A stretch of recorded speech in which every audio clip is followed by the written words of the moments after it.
Waste water engineering का या water supply और वेस्ट वाटर इंजीनियरिंग का 2 प्रीवियस ईयर पेपर करा चुका हूँ। एक और देख लेते हैं जिससे क्लियरिटी भी आ जाए और जो टॉपिक आपको लग रहा है कि हम लोग नहीं किए हैं अभी तक वो चीज़ भी आप लोग करके तैयार हैं। ठीक है, तो चलिए आइए देखते हैं कि पेपर में क्या पूछा गया आपके, कैसे आप उसको सॉल्व करेंगे, सारी चीज़ें देख लेंगे अब। तो सबसे पहला एक चीज़ ध्यान रहे कि ये भी जो मैंने ले रखा है, चूँकि मैं पहले ही बताया हूँ आपको कि मॉडल पेपर हम लोग कर रहे हैं, चूँकि पहले पेपर का प्रारूप थोड़ा अलग था तो ये भी मॉडल पेपर है, ये आया हुआ पेपर नहीं है। तो कुछ जो बनाने वाले लोग होते हैं उनसे कुछ ना कुछ कमियां रही जाती हैं। जो पेपर बनता है वो थोड़ा, जो एक पेपर है वो बिल्कुल एग्जैक्ट पेपर है, उसको देखिएगा आप लोग। जो सबसे पहला वाला है वो मॉडल नहीं है, वो एक्चुअल पेपर है। जो दूसरा वाला है और ये मॉडल पेपर है, तो मॉडल में कुछ टॉपिक रहेंगे, कुछ इधर उधर की भी हो सकते हैं, तो उसको हम इग्नोर कराएंगे आपको, क्योंकि हमको सिलेबस का आइडिया है कि क्या आना है क्या नहीं आना। तो सबसे पहले क्वेश्चन पहला जो पूछा है, निर्माण पदार्थ के अनुसार पाइप की कितनी किस्में होती हैं। बहुत आसान क्वेश्चन हो गया, बता रहा हूं कैसे। पहले का में वही समय 2 घंटा रहता और ये अ बोल दिया। अगर एक्चुअल पेपर होता तो उसमें सबसे पहले लिखा रहता कि सभी प्रश्न करने अनिवार्य है, इंस्ट्रक्शन होता, फिर नीचे लिखता रहता पहला में अ ब स 3 रहते हैं तो 2 ही करना होता है। ये सारी चीजें लिखी रहती है, मॉडल पेपर में नहीं है। ध्यान रहे, निर्माण पदार्थों के अनुसार पाइप की कितनी किस्म होती है, कितने प्रकार। अच्छा, पाइप को कई आधारों पर बांटा गया, शेप के अनुसार भी बांटा गया था उसके कि किस आकृति का है। फिर निर्माण पदार्थ के अनुसार, निर्माण पदार्थ बोला नहीं दोस्त, तुम जितना पदार्थ जानते हो पाइप उसका बन सकता है। जरा देख लो, तुम कंस्ट्रक्शन में जितने मटेरियल जानते हो उनका पाइप बन सकता है। पाइप की क्या किस्म है, काइंड ऑफ पाइप, तो ये यहाँ पे आप लोग को मालूम ही है कि जब ना मालूम रहा कितनी किस्में होती हैं तो निम्न किस्में होती हैं। ये तो हम पहले ही बता चुके हैं, जब कोई चीज कितने प्रकार का होता है नहीं मालूम है तो निम्न प्रकार का होता है, ये लिखना सीख लीजिए। और जब कोई चीज कितनी मिलाई जाए ये ना मालूम हो तो उचित मात्रा में मिलाई जाती है, बोलना सीख लीजिए। ढलवा लोहे का हो गया, पिटवा लोहे का, इस्पात का, जस्तीकृत का, सीमेंट कंक्रीट का, जितने पदार्थ आप कंस्ट्रक्शन में सुने हैं ना सबका नाम लिख डालना। एक दो ऊपर नीचे लिख दोगे तो बिग एग्जामिनर चेक नहीं कर पाएगा, कहेगा क्या पता बनता हो, हम को ना पता हो। तो इसलिए ऐसे क्वेश्चन बड़े अच्छे क्वेश्चन होते हैं, ये नंबर तुमको दे ही के जाएंगे। ठीक है, पाइप के प्रकार बताना है, आरसीसी का भी है और उसके साथ प्री स्ट्रेस का भी है, एस्बेस्टस का, यूम स्टील, प्लास्टिक का, कांच का, शीशे का। अब एक चीज और यहाँ पर देखिएगा आगे, तांबे का, लकड़ी का, हर जितना कंस्ट्रक्शन मटेरियल आज तक जीवन में हम लोग देखे सबका इन्होंने पाइप क्या किया, बना दिया। लिख देंगे आराम से ऐसा क्वेश्चन। दूसरा क्वेश्चन है, पाइप बिछाते समय यातायात संबंधी कौन सी सावधानियां रखनी पड़ती है। यातायात संबंधी सावधानियां मतलब जब भी कोई पाइप वगैरह बिछाया जाता है तो अक्सर सड़कों के नीचे बिछाया जाता है, तो वो यातायात को कभी न कभी प्रभावित तो कर ही देगा।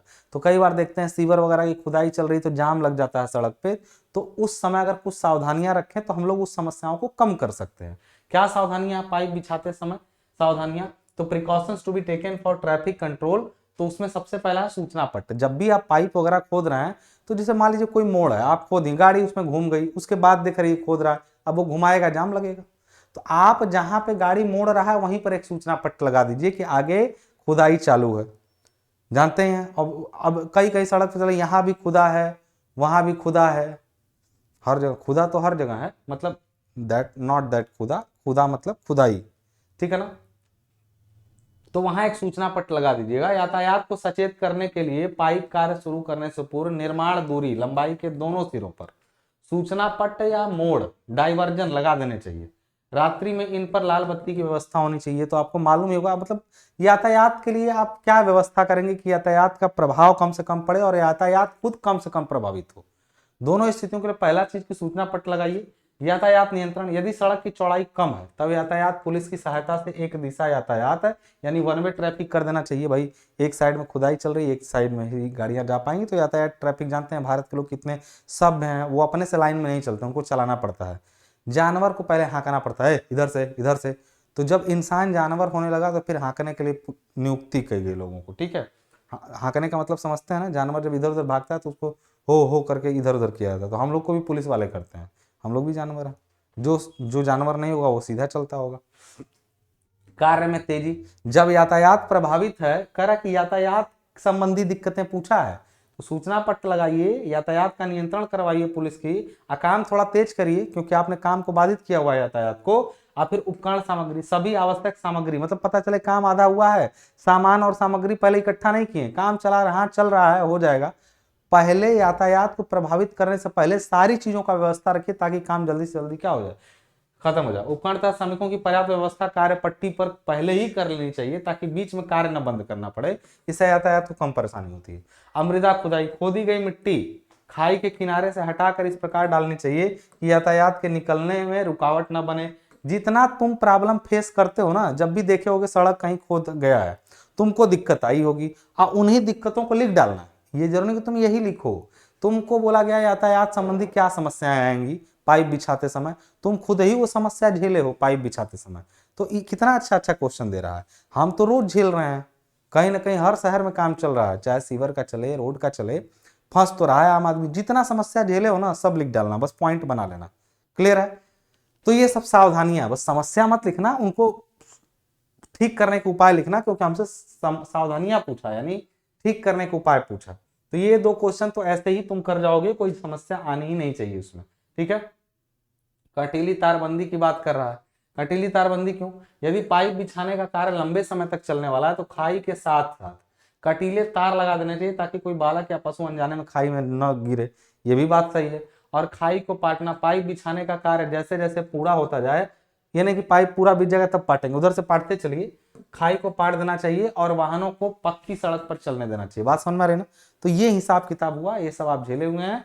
तो पहले के 2 क्वेश्चन थे, दोनों ही ऐसे थे जिसको कॉमन सेंस से किया जा सकता है, उसके लिए तकनीकी की जानकारी होना जरूरत नहीं। पिछले दोनों क्वेश्चन में कॉमन आदमी भी कर सकता है, तकनीकी की जानकारी की जरूरत नहीं थी। भवनों व मकानों का, जबकि ये सब ऐसे क्वेश्चन है जो सिलेबस में जल्दी नहीं दिखेंगे आपको, लेकिन कॉमन सेंस से कर लेंगे हम लोग। भवनों व मकानों की जल सप्लाई के सिद्धांत की विवेचना कीजिए। ये सब देखिए, जल सिद्धांत की जो सप्लाई होती है उसकी बात करेंगे। एक चीज जान लेना, मैंने पहले भी कहा, जब भी कोई क्वेश्चन आए, तुम इंजीनियर हो चाहे नहीं हो, इंसान तो हो ही, आंख और कान खुले हैं, तो बहुत तकनीकी बात ना लिख करके जो कॉमन जानते हो वो भी तो लिखो। और कॉमन सेंस से कॉपी भरने में तुम लोग बहुत आगे रहे हो। थोड़े शब्दों का चयन ठीक से कर दोगे तो नंबर मिल जाएगा। ठीक है। भवनों व मकानों की जल सप्लाई के सिद्धांत की विवेचना। भवनों की जल सप्लाई के सिद्धांत क्या है? Principle of water supply in building. भवनों में जल सप्लाई के लिए पाइप तथा अन्य फिटिंग लगाते समय निम्नलिखित बातों पर ध्यान देना। सिद्धांत मतलब कि उनको ध्यान में रख करके काम को करेंगे तो काम ठीक तरीके से पूरा होगा। ध्यान देना आती है से पाइप फिटिंग का कार्य लाइसेंस धारी प्लम्बर से ही करवाना चाहिए। अब क्या वो बातें हैं? स्थापन, सबसे पहले एस्टेब्लिशमेंट हो।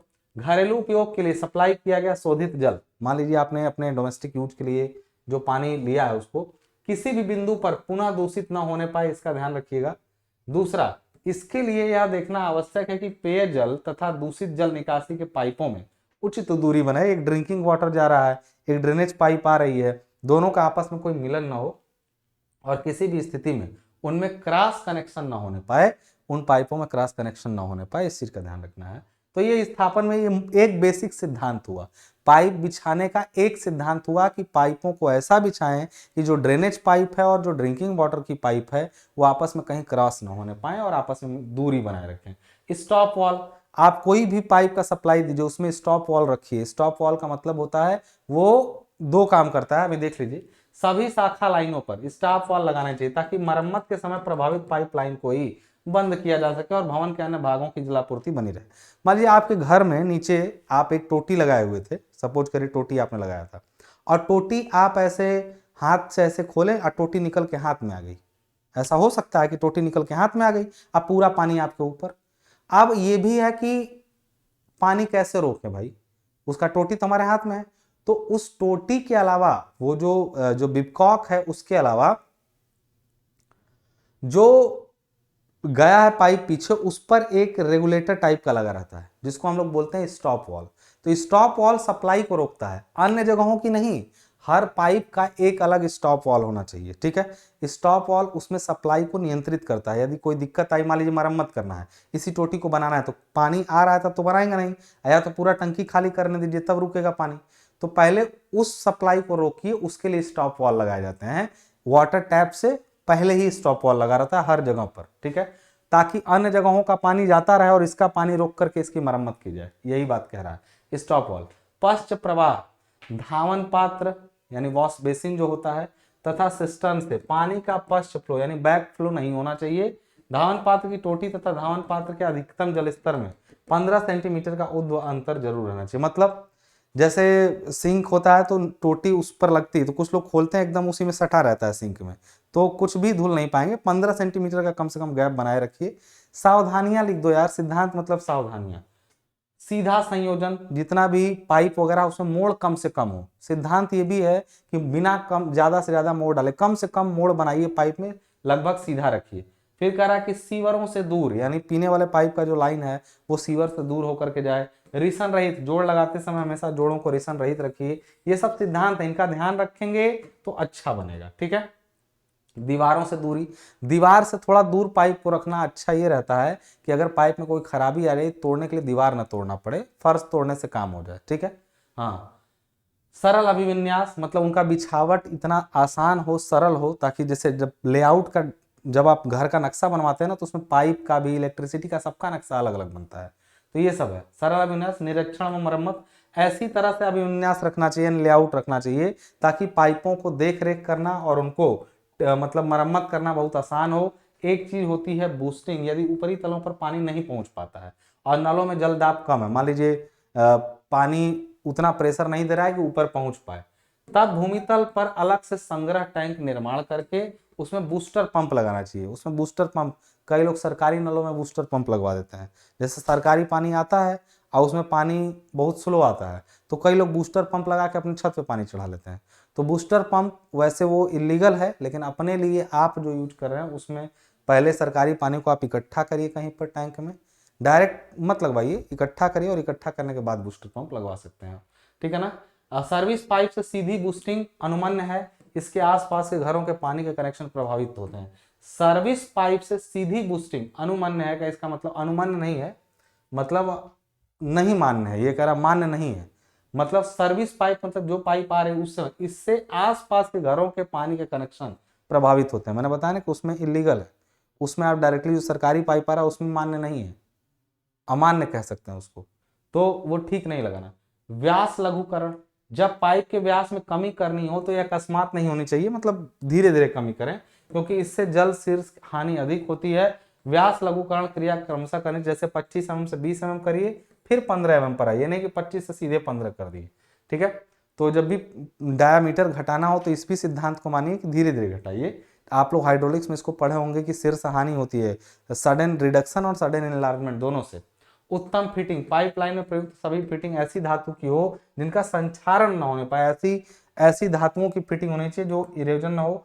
आजकल प्लास्टिक की फिटिंग्स तथा टोटी का भी प्रयोग होने लगा है क्या, बहुत तेजी से चल रहा है, ये पुरानी बातें लिखी हैं।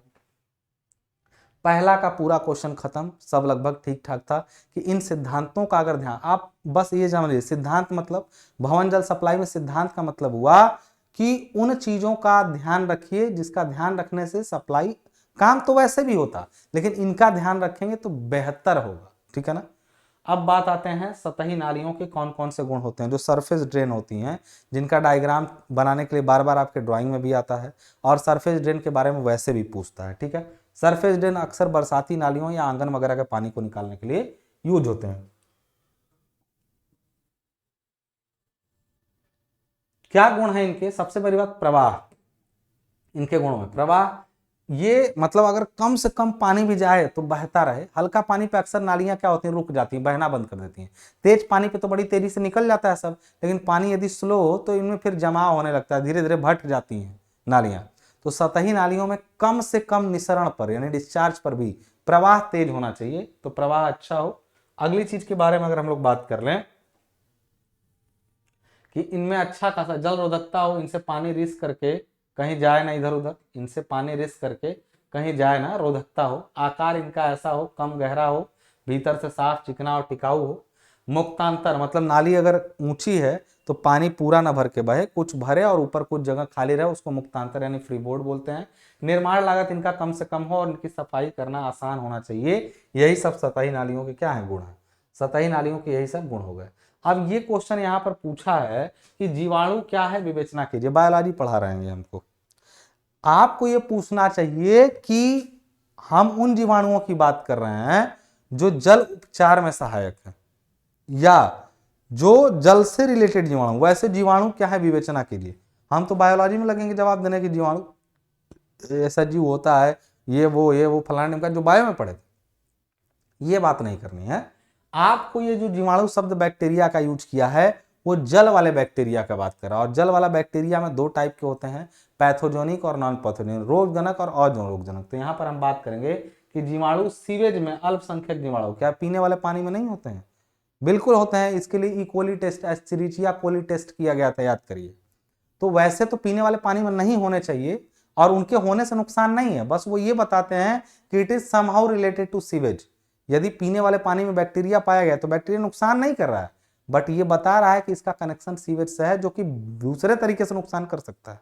ठीक है, तो सीवेज में असंख्य जीवाणु अन्य सूक्ष्म जीव होते हैं जो कार्बनिक पदार्थों को भोजन के रूप में ग्रहण करके सीवेज के जैविक उपचार और शुद्धिकरण में मुख्य भूमिका निभाते हैं। ये बात मैंने न जाने कितनी बार बताई है कि सीवेज का जो अपघटन यानी डिकम्पोजिशन होता है उसके लिए मुख्य जिम्मेदार चीजें होती हैं एरोबिक एंड एनारोबिक बैक्टीरिया। ये मुख्य रूप से बैक्टीरिया यूनिसेलुलर यानी एकल सेल जीवाणु ऑर्गेनिज्म है, ये सूक्ष्मदर्शी माइक्रोस्कोपिक है। कोई भी जीवाणु, सीवेज में असंख्य जीवाणु तथा अन्य सूक्ष्म जीव होते हैं जो कार्बनिक पदार्थों यानी ऑर्गेनिक चीजों का भोजन के रूप में ग्रहण करके सीवेज का जैविक उपचार यानी बायोलॉजिकल ट्रीटमेंट में और प्योरिफिकेशन में बहुत अच्छा रोल प्ले करते हैं। जो बैक्टीरिया होते हैं वो यूनिसेलुलर होते हैं। सीवेज में यह एरोबिक और एनारोबिक वायुजीवी और अवायुजीवी प्रकार के होते हैं। अवायुजीवी बैक्टीरिया वो बैक्टीरिया आप जो जानते हैं ना बैक्टीरिया के बारे में, जो मुझसे सुने वो लिख दीजिएगा। इनका जरूरी है लिखना क्या? देखिए यहाँ पर लिखा है रोगजनक बैक्टीरिया पैथोजेनिक छोटा समूह के अंतर्गत आते हैं। ये वो जीवाणु पर वातावरण का बहुत अधिक प्रभाव पड़ता है, वातावरण के परंतु उनकी संख्या में बढ़ोतरी, ये सब चीजें हैं। पीडीएफ आपको मिल जाएगा उसमें। ठीक है, अब बात यहां पर ये हो रही है कि बैक्टीरिया को कई प्रकार, मैंने जब बांटा था तो दो टाइप से बांटा था। एक होता है कि एरोबिक एनारोबिक और एक पैथोजेनिक और non pathogenic. Aerobic are the bacteria which needs oxygen to survive, anaerobic are the bacteria which doesn't need oxygen and light to survive. Clear है? तो इनको ऑक्सीजन और लाइट की जरूरत नहीं रहती एनारोबिक की, और ये एनारोबिक एक्शन के लिए होते हैं। ये भी इंपॉर्टेंट है, ऐसा नहीं कि ये ऐसे ही जिंदा रह जा रहे हैं। ठीक है, कुछ और न्यूट्रल टाइप के होते हैं जो दोनों में चलते हैं। ठीक है, तो एरोबिक एनारोबिक होते हैं। और पैथोजेनिक का मतलब वो जो रोगजनक हो, जिन बैक्टीरिया से आपको कोई दिक्कत हो उनको पैथोजेनिक बैक्टीरिया, और जिनसे आपको कोई दिक्कत ना हो उनको नॉन पैथोजेनिक बैक्टीरिया कहते हैं। तो ये हुए बैक्टीरिया के आपके टाइप। क्लियर है?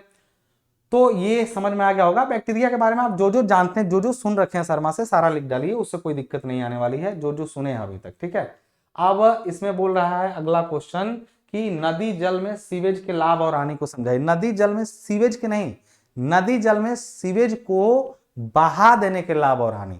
पहली बात, लाभ क्या होगा? लाभ मैंने ये पूरा टॉपिक मेन क्लास में डिस्कस किया है। जिन लोगों को ये लगता है कि मेन क्लास में क्या होता है, मैं आपको बता दूं। एग्जाम देने के बाद लोगों को पता चलने लगा कि सिलेबस से पढ़ने का अर्थ क्या होता है। पहले लोगों को लगता था अरे सर ही किताब में ही दिया है, दिया ये फेन फलाना ढिमकाना, लेकिन कुछ भी देखा गया कि जो हम लोगों को सिलेबस में बीटी यूपी ने दिया था लगभग हर वो चीज ही उन्होंने पूछी। किताब का इधर उधर का चीज पूछा गया क्या? अगर पूछा जाता भी तो अच्छी बात नहीं होती।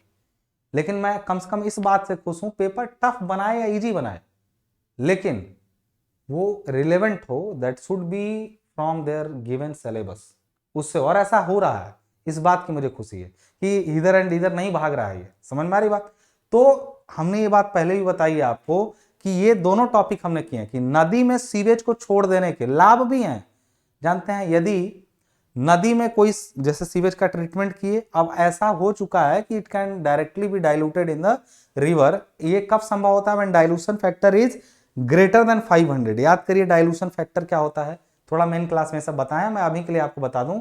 यदि नदी के साधारण शब्दों में बता रहा हूं, मेन बात वहां बताया हूं लेकिन उसकी जरूरत नहीं है, जाने दीजिए आप लोग। जो लोग फिर भी अच्छे से पढ़ना चाहते हैं कि हाँ मैं सिस्टमेटिकली पढ़ लूं, तो नीचे दिए गए नंबर पे कांटेक्ट करके या एप्लीकेशन डाउनलोड करके आप अपना कोर्स बाई कर सकते हैं, सेमेस्टर वाइज अवेलेबल होगा। एक चीज मैं आपको बता दूं कि जो नदी का डिस्चार्ज है, मतलब नदी में पानी हर सेकंड 500 लीटर आ रहा है। सपोज करिए हर सेकंड नदी में 500 से 4600 लीटर पानी आ रहा है और आपका सीवेज हर सेकंड 1 लीटर निकल रहा है, तो आप डायरेक्टली वो 1 लीटर वो 500 लीटर में मिला दीजिए। देयर इज नो हार्म, इसका कोई खास असर नहीं पड़ता है। और अगर कम है उसका, नदी भी 3-4 लीटर दे रही है, आप भी 1 लीटर डाल दीजिए, खराब कर देगा वो पानी को। तो इस स्थिति में नदी के डाइल्यूशन फैक्टर पर काफी हद तक निर्भर करता है क्या? कि सीवेज उसमें डायरेक्टली छोड़ा जाए ना छोड़ा जाए। चलिए छोड़ देते हैं तो क्या क्या लाभ हुए हमको उससे और हानियां क्या क्या हुई। पहला लाभ होता है हम लोगों को कि सरल और प्रभावकारी, सबसे इजी है सीवेज को। अच्छा ये पता है पहले क्या होता था, पहले ये सब काम झाम नाली वाली नहीं बनती थी, सीधे ले जाकर सीवेज को कोई न किसी नहर नाली में लोग छोड़ देते थे, कोई दिक्कत नहीं होता था। बात सुना रहे ना, बहुत सारे लोग सुबह सुबह अपना गए, पहले शौचालय घर में नहीं होता था तो बाहर जाते थे, तशरीफ साफ करते थे नहर में जाके, तब भी पानी गंदा नहीं होता था, बिकॉज संख्या कम थी और नदियां बड़ी साफ सुथरी थी। River has a property of self purification. Self purification मतलब खुद से नदी अपने आप को साफ कर लेती है, बस हम उसको गंदा ना करें, ठीक है ना। तो गंदा करें भी तो एक लिमिट के अंदर करें, तो लिमिट के अंदर होता था तब तक तो सही था, अब लिमिट से बाहर हो रहा है तो सफाई पे अभियान पे पैसे लग रहे हैं, ठीक है ना। तो डाइल्यूशन फैक्टर मेन चीज होता है कि जब जितना कचरा उसमें गिर रहा है उससे ज्यादा उसका प्रवाह हो, मोर देन 500 टाइम्स हो, तो कोई दिक्कत नहीं। लाभ ये हुआ कि यदि ऐसा संभव है तो देखिए कोई झंझट नहीं, बड़ा सरलता से सीवेज निपटान यानी सीवेज को डिस्पोज करने की सबसे सरल विधि होगी। तो लाभ तो ये हुआ, सीवेज को नगर से निकाल कर सीधा नदी नाले में बहा दिया जाता है। तो पहला लाभ तो ये हुआ कि कुछ नहीं करना पड़ा, सीवेज को ले जाके बहा दिए। दूसरा लाभ मितव्ययी है, कोई खर्चा भी नहीं लगा, नाली खोदे ले जाके बहा दिए, खर्चा भी बहुत कम। वातावरण की स्वच्छता, यानी नदी में ले जाके यदि बहाएंगे तो नदी अपने साथ लेके गई सारी गंदगी। क्या आपके गांव में कहीं उसका ट्रीटमेंट हो रहा है, कहीं से दुर्गंध निकलेगी? कुछ नहीं निकलेगा, चला जाएगा। नदी जल में बढ़ोतरी, नदी का पानी बढ़ जाता है, नदी के पानी में बढ़ोतरी हो जाती है। और दूसरा उपजाऊ शक्ति भी इसकी बढ़ेगी। उपजाऊ शक्ति बढ़ने का मतलब कि नदी के पानी में यदि गंदा पानी मिल रहा है, गंदा पानी का अर्थ यहाँ पे घरेलू सीवेज की बात मैं कर रहा हूं, वो सिंचाई के लिए बड़ा अच्छा हो जाता है। सिंचाई के लिए जितना ही ऑर्गेनिक सड़ा हुआ पानी हो उतना अच्छा सिंचाई उससे होगी। सीवेज जो घर का आपके मल निकलता है ना, उसको सिंचाई के लिए खरीदते हैं किसान। वो पानी जो आपके घर से निकल रहा है फ्लश का पानी, उसको किसान खरीदते हैं सिंचाई के लिए। तो वो एक लाभ हो जाता है कि इसकी उपजाऊ शक्ति क्या होती है, पानी की बढ़ जाती है, क्योंकि सीवेज उसमें जाके मिला। ये सब तो लाभ थे। हानियां क्या है? हानियां ये है कि भाई उपजाऊ जल की क्षति भी हुई। क्यों? सीवेज जल में पर्याप्त उपजाऊ गुण तथा खाद्य तत्व विद्यमान होते हैं जो नदी नाले में बहा देने से बेकार चले जाते हैं। आप जो नदी नाले में उसको ले जाके छोड़े, वो डायरेक्टली खेत में भी छोड़ सकते थे, तो नदी में बहा देने से जो सीवेज का जो हम प्रयोग कर सकते थे वो नहीं किए। जैसे मैंने कहा ना, अर्थव्यवस्था का नुकसान है। किसान उसको खरीदते, आपको पैसा देते, किसको? नगर पालिका को, लेकिन नगर पालिका ने उसको ले जाकर नदी में छोड़ दिया। तो अब वो किसान क्या करेंगे? किसान से जो पैसा मिलने था वो भी नहीं मिलेगा। नदी तट पर प्रदूषण था, जहां छोड़ेंगे, भले नदी उसको लेके चली गई अपने साथ, लेकिन जहां छोड़ने जाएंगे वहां तो दुर्गंध मचेगी ना थोड़ा, ठीक है। आगे की बात ये कह रहा है कि और क्या क्या है इसमें, नदी जल का स्वच्छ न रहना। पहले भले नदी का पानी अब कृषि के लिए ठीक हो गया, लेकिन आपके लिए तो खराब हो गया। अब आप नदी में जाकर नहा नहीं सकते हैं, तो स्वच्छ नहीं रह गया नदी का पानी। जल जंतु की समाप्ति, जल के अंदर यदि कोई जंतु रहते हैं जो उस पानी से फेमिलियर नहीं है, वो पानी नहीं चाहते हैं, वो भी खत्म। और एक है नौका विहार। नौका विहार का मतलब होता है कि उस पानी में अब नौकायन वगैरह या फिर पर्यटन का काम तो नहीं हो सकता है। तो इतने सारे लाभ भी थे और ये सब हानियां भी थी, तो इनको आप आराम से लिख सकते हैं, एक बार सुन ले तो। तीसरा क्वेश्चन करा, निम्नलिखित पर टिप्पणी लिखिए। और टिप्पणी में क्या लिखना है भाई कि साधारण क्लोरीनीकरण, पूर्व क्लोरीनीकरण, पश्च क्लोरीनीकरण और दोहरा क्लोरीनीकरण। साधारण क्लोरीनीकरण वो होता है, लिखा हुआ आप पढ़ लीजिएगा, मैं सुना दे रहा हूं। साधारण क्लोरीनीकरण होता है जब, क्लोरीनीकरण का मतलब होता है क्लोरीनेशन, मैं क्लोरीनेशन अब बोलूंगा, कृपया सहयोग करें। क्लोरोनीकरण बोलने में थोड़ा टाइम लगेगा। क्लोरीनेशन मतलब होता है यदि पानी में उसका रोग हटाने के लिए, पानी के अंदर डिसइंफेक्शन करने के लिए क्लोरीन की कुछ मात्रा मिलाई जाती है, तो उसको कहते हैं क्लोरीनीकरण या सिंपल क्लोरीनेशन, ठीक है ना। लेकिन कई बार ऐसा भी होता है, ये क्लोरीन कब मिलाई जाती है? जब पानी में समस्त प्यूरिफिकेशन प्रोसेसेस यानी अन्य ट्रीटमेंट कर लिए गए हों, तो लास्ट में उसमें क्लोरीन मिलाई जाती है। पानी को सप्लाई के लिए भेजते समय, पानी को पीने के लिए भेजना है तो क्लोरीन मिला दो ताकि पानी साफ पहुंचे उन तक, ठीक। तो ये क्लोरीनेशन का टाइम है। लेकिन कई बार जब पानी हम लोग ट्रीटमेंट के लिए लेते हैं, मतलब जहां से लिए कि इस पानी पर सेडिमेंटेशन करेंगे, फिल्ट्रेशन करेंगे, लेते समय ही उसमें से गंध आ रही होती है, तो सबसे पहले ही उसमें एक बार क्लोरीन डाल दो, उसके बाद बाकी ट्रीटमेंट करो, फिर बाद में देखा जाएगा। अगर क्लोरीन बची तो डालेंगे, नहीं तो नहीं डालेंगे। क्लोरीन खत्म होती है पानी से, यदि डाल दिया जाए तो कुछ समय बीतने के बाद क्लोरीन खत्म भी होती जाती है, हवा से अगर उसका क्रिया हो जाए तो क्लोरीन उसकी खत्म भी हो जाती है उड़ करके, ठीक है। तो जो क्लोरीन अन्य सभी ट्रीटमेंट से पहले ही डाली जाती है पानी में, चूंकि पानी ज्यादा दूषित होता है तो उसको बोलते हैं प्री क्लोरिनेशन यानी पूर्व क्लोरीनीकरण, ठीक है। एक होता है पश्च, पश्च मतलब सभी क्रियाओं के बाद में डाली गई क्लोरीन, और एक होता है डबल, डबल मतलब होता है कि पहले भी डाली जाए और बाद में भी डाली जाए। तो प्री एंड पोस्ट दोनों क्लोरीनेशन हो तो इसको बोलते हैं डबल क्लोरीनेशन। तो ये सारे क्लोरीनेशन का पूरा हमने बात बता दिया, यही चीज लिखा रहेगा, इसी को बहुत लंबे चौड़े में लिखा है, इसको पढ़ लीजिएगा। अब एक क्वेश्चन तीसरा का जो ब आया वो ये बोल रहा है आपसे कि परियोजना प्राक्कलन किसे कहते हैं, व्हाट इज प्रोजेक्ट एस्टिमेट, जल आपूर्ति के अंतर्गत इसकी विवेचना कीजिए, ठीक है ना। परियोजना प्राक्कलन का मतलब देखिए कहीं भी अगर प्लांट हो सकता है आपको दिखाई ना दे रहा हो तो ये पीडीएफ में डाल दूंगा, आप इसको सिविल टेक सोल्यूशन का एंड्रॉइड ऐप से डाउनलोड कर लीजिएगा, ठीक है ना। वहां पे फ्री स्टडी मटेरियल में मिल जाएगा आपको। देखिए कुछ नहीं, फ्री स्टडी मटेरियल ऐसे मोबाइल है आपका, मोबाइल में आपने ऐप डाउनलोड किया, उसमें नंबर वंबर मांगेगा, डाल दीजिएगा। यहाँ कोने में 3 डॉट ऐसे बने रहेंगे, ठीक है ना। इन 3 डॉट पर ऐसे ही क्लिक करेंगे तो आपकी प्रोफाइल दिखाएगी और नीचे लिखा रहेगा स्टडी मटेरियल। स्टडी मटेरियल में इंपॉर्टेंट क्वेश्चन में जाएंगे, इंपॉर्टेंट प्रीवियस ईयर में जाएंगे, उसमें सब्जेक्ट वाइज सारा पड़ा हुआ है, ठीक है। तो ये इसका प्रोसेस है, कई लोगों को नहीं पता है, इसको देख लीजिएगा। परियोजना प्राक्कलन यानी प्रोजेक्ट एस्टिमेट, किसी भी प्रोजेक्ट को बनाने के लिए पैसा चाहिए तो पहले उसका एस्टिमेट बनता है, और एस्टिमेट में ये देखा जाता है कि किन किन चीजों पर कितना कितना व्यय होगा, तो इसी एस्टिमेट को प्रोजेक्ट एस्टिमेट या परियोजना प्राक्कलन कहते हैं, ठीक है। अब प्राक्कलन शब्द तो अभी आप शायद अनभिज्ञ हो, एस्टिमेशन अगर आपने क्वांटिटी सर्विंग नहीं पढ़ा हो तो थोड़ा आपको जानने में दिक्कत हो सकती है इसको, लेकिन अभी बहुत अच्छे से आप जान भी जाएंगे, शायद कुछ लोगों ने शुरुआत की क्लासेस अटेंड की तो उनको पता भी होगा, ठीक है। तो परियोजना प्राक्कलन क्या है, किसी भी प्रोजेक्ट को आगे बढ़ाने के लिए उसका पूर्व अनुमान लगाना कि उसमें कितना पैसा लगेगा, वो परियोजना प्राक्कलन कहलाता है। देखा गया है कि जब आप कोई ट्रीटमेंट प्लांट बनाते हैं, ठीक है ना, मतलब आप उसमें इनटेक बनाते हैं, इनटेक मतलब जहां नदियों का पानी कहीं पर इकट्ठा किया जाता है, इनटेक मतलब वो चैम्बर होता है जिसमें पानी आता है, उस पानी को ट्रीटमेंट प्लांट तक भेजते हैं। तो जो इनटेक होता है और नलकूप और जलकल भवन यानी इनटेक, उस पर जो पंप लगा है नदी से पानी इनटेक में लेने के लिए, उन सब पर लगभग 5% खर्च होता है, पूरे प्राक्कलन का 5% खर्च होता है, ठीक है। फिर ट्रीटमेंट प्लांट पर जाता है, वहां 10%, ट्रीटमेंट प्लांट का मतलब 5% तो इनटेक वगैरह पे हुआ, वहां से पानी लिए उसको ले गए ट्रीटमेंट प्लांट तक पानी को, ठीक है। जल आपूर्ति योजना की बात कर रहे हैं, ट्रीटमेंट प्लांट के बाद जल संयंत्र पर ले जाएंगे, यानी जहां पे ट्रीटमेंट प्लांट होगा उसमें जो खर्चा आता है बनाने में उसको वो 10%। फिर भूति जलाशय यानी अंडरग्राउंड रिजर्वायर वगैरह अगर आपको बनाना है उस पर 5% तक का खर्च। पंपन स्टेशन और सिरोपरी टैंक यानी आप पानी को पंप करके ऊपर भेजेंगे, पहले मान लीजिए ट्रीटमेंट कर लिया आपने पानी का, तो उसको ऊपर कहीं सिरोपरी टैंक बनाएंगे ना, ओवरहेड टैंक वगैरह। सप्लाई में देखिए पानी को लेना, ट्रीटमेंट करना, सप्लाई देना, पाइप से फिर जगह जगह भेजना, ये सारे कामों में कितना खर्च आता है सबकी बात हो रही है।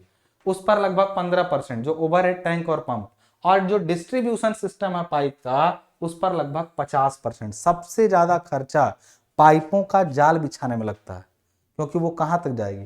तो लगभग ये 5, 10, 5, 15, ये 20 ये हो गया, 5, 5, 10 और 10, 20, 20 के बाद 15, ये कितना हो गया आपका 35, 50% इस पर और 15% अन्य होगा। तो इन चीजों पर लगभग खर्च इतना इतना हो रहा है कि इसका मतलब अन्य अन्य चीजों में। और देखिए यहाँ पे जल मीटर यहाँ पर दिया गया है, जल मीटर यानी मीटरी सप्लाई के अंतर्गत यदि पानी आप जगह जगह पहुंचाएं पाइपों से तो मीटर भी लगाएंगे, तो मीटर पर 5%, और सप्लाई स्टाफ यानी कर्मचारी जो लगे रहते हैं उनमें, उन पर भी 10% खर्च जाता है, टोटल 100% हो गया। तो ये था किसी परियोजना का जो है क्या हिसाब किताब उसको करने का जो वो है, ठीक है। तो ये हुआ किसी भी परियोजना के बारे में, किसी भी परियोजना का जो कॉस्ट हुआ उस किस तरह से बटा हुआ है वो हुआ, ठीक है। फिर क्वेश्चन पूछा पानी के रोगाणुनाशन के लिए क्लोरीन की क्या उपयोगिता है, समझाइए। बाप रे बाप, क्लोरीन की उपयोगिता, क्लोरीन ही की उपयोगिता है पानी के रोगाणुनाशन में। और इसमें क्यों क्लोरीन सबसे सुटेबल है, क्योंकि ये सभी जगहों पर, मैं पढ़ देता हूं, हो सकता है आपको दिखाई ना दे रहा हो ठीक से, फोटो मेरे पास नहीं आई है। तो पानी के रोगाणुनाशन के लिए प्रायः सभी देशों में क्लोरीन का प्रयोग किया जाता है। क्लोरीन की खोज 1774 में स्वीडन के एक केमिस्ट मिस्टर सेले ने की थी और समझा कि यह एक यौगिक है। इसका वर्तमान नाम सन 1810 में डेवे ने दिया था और इसके बारे में बहुत सारे बताया। यह देखिए यहाँ पे क्लोरीन गैस अथवा द्रव के रूप में होती है। वह गैस तीखी गंध वाली है, हरित पोले, हरित पीले का मतलब होता है हरे पीले रंग की ये गैस होती है, रंग की गैस है जो हवा से 2.5 गुना तक भारी होती है। तो ये गैस आसानी से रुकेगी भी, हवा से भारी है तो ये नीचे जमीन पर ही रहेगी। और पानी से 1.5 गुना तक भारी होती है और पानी में घुलनशील है, पानी में घुल जाती है। और तरल क्लोरीन यानी अंबर रंग की होती है। खुली द्रव क्लोरीन शीघ्र वाष्पीकृत होकर गैस में बदल जाती है। खुला अगर रहे तो जल्दी ही गैस में बदल जाएगा। तो इसके बारे में पूरी बात बताया गया है कि इनको ड्रम में भर करके लिक्विड के रूप में पानी में मिलाया जा सकता है, ये सब। तो इसमें 5 नंबर का है, आप जितना चाहे लिख सकते हैं। क्लोरीन के बारे में है केवल, ठीक है। अगला क्वेश्चन है, भूमि के ऊपर किस प्रकार पाइपलाइन की स्थापना की जाती है? सचित्र समझाइए। पाइप बिछाने की विधि, पाइप को कैसे जमीन पर बिछाएंगे? अरे एक फाउंडेशन बनाते हैं, फिर पाइप, तो उसमें पूरा आपको देखिए पाइप को कुछ ऊंचाई पर डालना हो तो इनको चौकी स्तंभों पर टिकाया जाता है। सामान्यतः एक पाइप की लंबाई न्यूनतम, ये सब पढ़िएगा कि एक पाइप को फिट करना है तो पाइप जोड़ेंगे, ये करेंगे, पाइपलाइन स्विच पर डालो नीचे, ये सब लुढ़क ना जाए, चित्र में समझाया गया है। मतलब एक पाइप को सपोर्ट दे करके, इसका डायग्राम आप ड्राइंग में भी पढ़े हैं, आप अगर जरा सा भी इसको सुने होंगे तो आप लिख सकते हैं इसको अच्छे तरीके से कि पाइप बिछाने की क्या क्या विधियां हो सकती हैं। छोटा सा ही है वो भी, आप जो जानते हैं, आपको एक पाइप दे दिया जाए और उसको बिछाना रहे। देख लीजिए एक बार, मैं पढ़ देता हूं। भूमि के ऊपर पाइपलाइन की स्थापना, भूमि के ऊपर पाइपलाइन की स्थापना क्या है? जब पाइपों को सामान्य भूमि की सतह से कुछ ऊंचाई पर, यानी ये बोला भी है ना कि भूमि के ऊपर किस प्रकार पाइपलाइन की स्थापना की जाती है। मतलब कभी देखे होंगे कि जमीन तल से कुछ ऊपर पाइप को ले जाना रहता है, कुछ ऊंचाई से, तो जगह जगह पर सपोर्ट लगा लगा के उनको टिकाया जाता है, उसी की बात कर रहा है। अब यहाँ पर पाइपलाइन, जब पाइपों को सामान्य भूमि सतह से कुछ ऊंचाई पर डालना हो तब इनको चौकी यानी छोटे छोटे स्तंभ बनाए जाते हैं के ऊपर टिकाया जाता है। सामान्यतः एक पाइप लंबाई में न्यूनतम एक चौकी का आलंबन देना चाहिए। मतलब एक पाइप में भी जोड़ होते हैं ना, एक पाइप, दूसरा पाइप, तीसरा पाइप, तो कम से कम एक पाइप के नीचे एक स्तंभ तो हो ही, इतना ध्यान रखिए। 2 हो जाए तो ज्यादा ठीक है, एक तो कम से कम, उससे कम नहीं कि 2 पाइप आपस में जोड़ दिए, 2 पाइप आपस में जोड़ दिए, बीच वाला एक पाइप हुआ, इधर उधर भी 2 पाइप हुआ, तो एक ठो लगा दिए उधर उधर, बीच वाले पाइप के बीच में कोई सपोर्ट, मतलब हर पाइप के नीचे एक सपोर्ट होना चाहिए, ये कोशिश करनी चाहिए। स्तंभ की स्थिति व दूरी ऐसी रखनी चाहिए कि पाइप का सॉकेट तथा स्तंभ के सिर से कुछ हटकर रहे। सामान्यतः 4 मीटर लंबे पाइप के लिए एक स्तंभ पर्याप्त रहता है। यदि 4 मीटर की पाइप हो तो एक पेडेस्टल जिस पर रखा जाए वो पर्याप्त है। पाइपलाइन का पाइप दृढ़ता से स्तंभ शीर्ष पर टिका रहा हो, मतलब जो पाइपलाइन का जो पाइप है वो उसके शीर्ष पर दृढ़ता से टिका रहे और इधर उधर यानी इधर उधर ना लुढ़के, बिल्कुल। प्रत्येक पाइप को स्तंभ पर टिकाकर इसे एंगल आयरन अथवा लोह की पत्ती से लपेट कर स्थिर कर दिया जाता है। पत्ती क्लैंप को स्तंभ की चिनाई कंक्रीट से कुछ गहराई तक भली मांति गाड़ देनी चाहिए। तो ये खाली ऊपर कैसा बिछाएंगे वो सावधानियां रख करके बेस बना बना करके बनाएंगे, ये चीज बता दिया गया, ठीक है। उसके बाद हम लोगों से बात की गई अगला क्वेश्चन में कि हमारे जीवन में स्वच्छता का क्या महत्व है, विस्तृत व्याख्या कीजिए। मैं आपको बता दूं ये सैनिटरी का क्वेश्चन अब नहीं आएगा, ये पहले आता था गाँव में, जो विलेज सैनिटेशन था ना वो भी चैप्टर हुआ करता था। तो अब उम्मीद नहीं कि हमारे गांव में स्वच्छता का क्या है, और अगर ये क्वेश्चन आ ही गया तो तुमको नहीं पता है कि जीवन में स्वच्छता का क्या महत्व है। रोग नहीं होंगे, आकर्षक दिखेंगे हम, इसके अलावा हमारे आसपास का वातावरण सही रहेगा और हमसे लोग मिलना जुलना चाहेंगे, ये सब ही स्वच्छता का महत्व है, ठीक है ना। तो ये सारे स्वच्छता हमारी हेल्थ को, हमारी वेल्थ को, हमारे इन्वायरमेंट को, हमारे रिश्तों को, हर चीज को प्रभावित करती है। बस यही स्वच्छता के बारे में है। इन्हीं बातों को आरोग्य जीवन जीनो हेतु, आरोग्य मतलब बिना रोग का, तथा दीर्घायु पाने के लिए मानव जीवन में स्वच्छता का बड़ा महत्व है। खाली इतना ही के लिए, अच्छी बीवी पाने के लिए भी साफ सुथरे रहोगे तब अच्छी बीवी मिलेगी।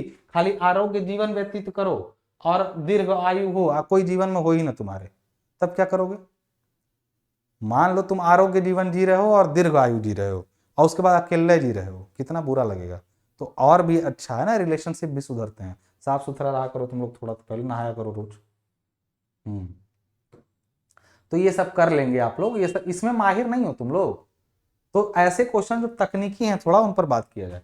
जल वहन पद्धति के गुण व दोष की व्याख्या करें। बहुत अच्छा, जल वहन पद्धति याद करिए, मल वहन और जल वहन यानी वाटर कैरेज और कंजर्वेशन सिस्टम, दोनों में स्पष्ट अंतर बताया गया था।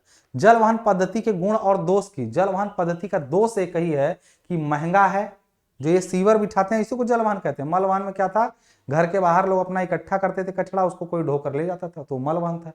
जल वहन पद्धति की पहले कमियां समझिए। फायदे तो सब आप जानते हैं, एक व्यक्ति का मल दूसरा कोई नहीं उठाता है, ये अपने आप बह करके चला जाता है, शहर का वातावरण शुद्ध रहता है, मन प्रसन्न रहता है। उसके बाद ये सुविधाजनक प्रणाली होती है, इसमें जो है सफाई कर्मचारियों को रोजगार भी मिलता है और ये सुरक्षित होता है, आय का स्रोत भी बनता है, ताकि जो मल मूत्र इकट्ठा हुआ उसको ले जाकर के आप बेच करके आय का स्रोत भी बना सकते हैं।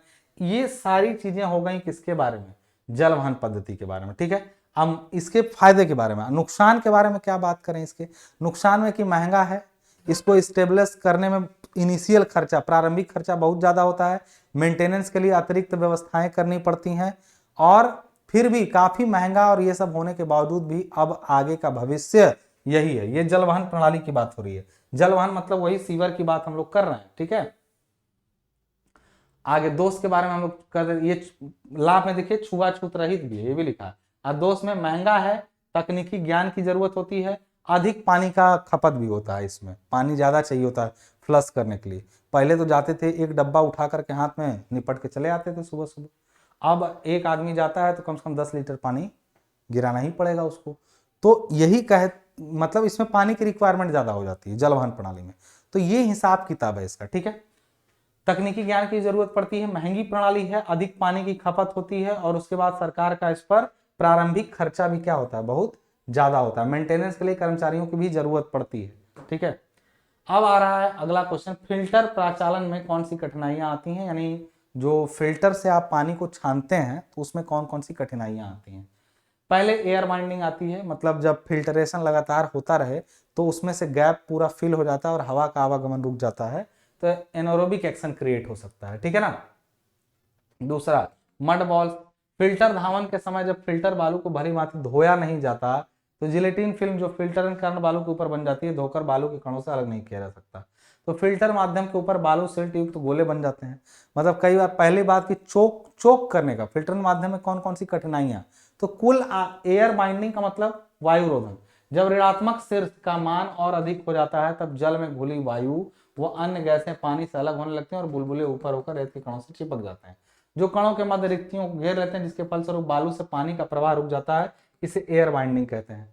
वायु रोधन से बालू की परतों में दरारें पड़ जाती हैं। मतलब बालू का फिल्टर है, उसमें क्या होता है कि हवा के न जाने से या फिर हवा के तेजी से निकलने से बुलबुले के पार्टिकल्स आपस में चिपक करके और एक तरह से फिल्म क्रिएट कर लेते हैं, एक झिल्ली बना लेंगे, तो एयर बाइंडेड हो जाती है, एयर उसके अंदर भर जाती है और वो चोक कर देती है। एयर भरने से चोक तो होगी, उसके साथ साथ मड के बॉल्स, यानी यदि कुछ बालू वगैरह के कण उसके अंदर पाए जाते हैं तो बालू फूल उल के हल्की नमी पा करके फूल करके भी बॉल्स इकट्ठी हो जाती है, जो फिर से बालू, मतलब कुल मिला के चाहे ये हो चाहे हो चोक होगा, फिल्टर माध्यम में तरेड़े पड़ जाना, यानी जिससे होकर के मतलब बालू मान लीजिए रखा गया, उससे होकर पानी छन रहा था तो होके जाता, तब ना आप कहीं कहीं पता चला बालू चिपक करके बीच में एक लंबी दरार बना दी, दरार से सीधे पूरा फिल्टर चला जाएगा, बिना फिल्टर हुए ही पानी, तो दरारें पड़ जाना। तो ये दोनों तो चोक की बात है, और ये दरारों की वजह से सही से फिल्टरेशन नहीं हो पाता है।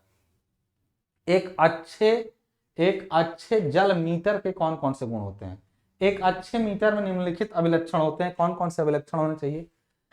दक्षता या शुद्धता से पानी का निस्सरण नापे, कोई भी मीटर शुद्धता से काम करे। भैया हमारा बिजली का मीटर शुद्धता से काम नहीं करता तो बहुत बिल आ जाता है, तो शुद्धता से काम करे। मूल्य सस्ता हो और संतोषजनक ढंग से काम करे, शोर ना करे चलते समय, इसकी आयु अधिक हो, इसका अनुरक्षण माने मेंटेनेंस अच्छा ना हो।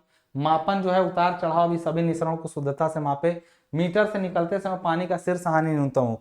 कोई भी चीज अगर पानी का फ्लो हो रहा है, बीच में कोई भी मशीन लगेगी तो पानी की गति को कम करेगा, लेकिन वो उस गति को यानी शीर्ष हानि को कम से कम करे। प्रवाह जो है, नलों का प्रवाह उल्टा होने पर मीटर पाठ्यांक प्रभावित नहीं होना चाहिए। कई बार होता है कि पानी इधर से आपके पास आ रहा था तो मीटर चल रहा था, पता चला उल्टा पानी टंकी का उधर खींच रहा है तब वो मीटर चल रहा है, तो उल्टा प्रवाह होने पर मीटर बंद हो जाए, वो ना चले, इस चीज का ध्यान रहे। खाली प्रवाह, जब पानी पाइप खाली रहे तब ये ना अपना रीडिंग बताना शुरू कर दे, जल अशुद्धियां, पानी में घुली अशुद्धियों से मीटर को क्षति नहीं पहुंचनी चाहिए, क्योंकि पानी होके ही मीटर से जाएगा तभी वो उसको मापेगा, और इन इम्प्योरिटी से मीटर बंद ना हो जाए, खराब ना हो जाए, इस मीटर का संक्षारण ना हो, क्योंकि पानी इससे होकर ही जाएगा, अतिरिक्त कलपुर्जे बाजार में आसानी से उपलब्ध हो। ये एक अच्छे जल मीटर के गुण है। केवल सुनना है, केवल सुनना है। जल आपूर्ति में अगला क्वेश्चन है, जल लास्ट है ये, जल आपूर्ति के लिए पाइप फिटिंग कितने प्रकार की होती है, सचित्र समझाइए। न जाने कितनी बार बताया गया कि पाइप में फिटिंग में क्या क्या होता है भैया। सॉकेट होता है जिसमें कोई चीज फिट होती है, लघुकारी सॉकेट यानी कोई बड़ी पाइप को छोटी पाइप में ले जाना है, तो देखते हैं कि ऐसे एक ऐसे बड़ी पाइप में लग जाता है और दूसरी तरफ मुंह छोटा होता है और उसको छोटी पाइप में लगा देते हैं, तो उसको रिडक्शन बोलते हैं। मतलब लघुकारी सॉकेट का मतलब रिडक्टिंग सॉकेट होता है या रिड्यूसर होता है। एल्बो होती है जब पाइप को मोड़ना होता है। ये सब पाइप में प्रयोग होने वाले फास्टनिंग्स हैं। उसके बाद लघुकारी एल्बो, मतलब एक तरफ एल्बो बड़ी होती है, एक तरफ पतली हो जाती है, मतलब ये एक एल्बो है, ठीक है, लेकिन ये एक लघुकारी एल्बो है, इधर बड़ा और इधर छोटा। ये एल्बो हुआ दोनों, इसमें पाइप जोड़ा जाएगा समान व्यास का, इसमें पाइप इधर बड़ा और इधर छोटा, ये लघुकारी एल्बो है, नॉर्मल एल्बो है। सॉकेट जो होता है वो ऐसे एक तरफ ऐसे होता है, इधर बड़ा पाइप डाया का लगता है, इधर छोटा, रिड्यूसर होता है। बेंड होता है 90 डिग्री का बेंड होता है ऐसे, उसी को एल्बो भी बोल सकते हैं आप। उसके बाद है टी बनता है कई बार, जैसे एक पाइप ऐसे आई है इधर से और एक पाइप इधर से आई, एक इधर से आई, एक इधर इसमें जाके जुड़ गई, टी होता है। वाई टाइप का बेंट बनता है कई बार, ऐसा जरूरत होता है जब इस टाइप से, इस टाइप का अगर दो पाइपों को इससे बांटना हो तो वाई टाइप का बेंट बना देते हैं। तो ये सब पाइप में देखिए सब डायग्राम यहाँ पर बना हुआ है कि कितने टाइप की फिटिंग। ये 1/4 बेंट है, 1/6 बेंट है, 1/8 बेंट है। वाई बेंट आपका देखो एक पीस पाइप जाता है, ये अक्सर सीवर वगैरह के लिए यूज होता है, लेटरल सीवर के लिए। टी टाइप का ज्वाइंट है, क्रॉस है, रिड्यूसर है, ये सब डायग्राम आपको सामने दिख रहे हैं। ये सब पाइप में फिटिंग में प्रयोग होने की चीजें हैं। तो देखिए 3 पेपर हमने देखा, तीनों में लगभग चीजें हमको आ रही थी, कुछ नहीं भी आए तो कॉमन सेंस का प्रयोग करके आपको लिखना है, पूरा छोड़ना नहीं है क्वेश्चन को, यही शर्त है आपको। तो चलिए पहले 2 और इन तीनों को मिला करके आप जाइए, एक बार नोट्स का भी रिवीजन अगर समय होगा तो कर लीजिएगा। आपका एग्जाम अच्छा हो, सभी के लिए शुभकामनाएं, धन्यवाद।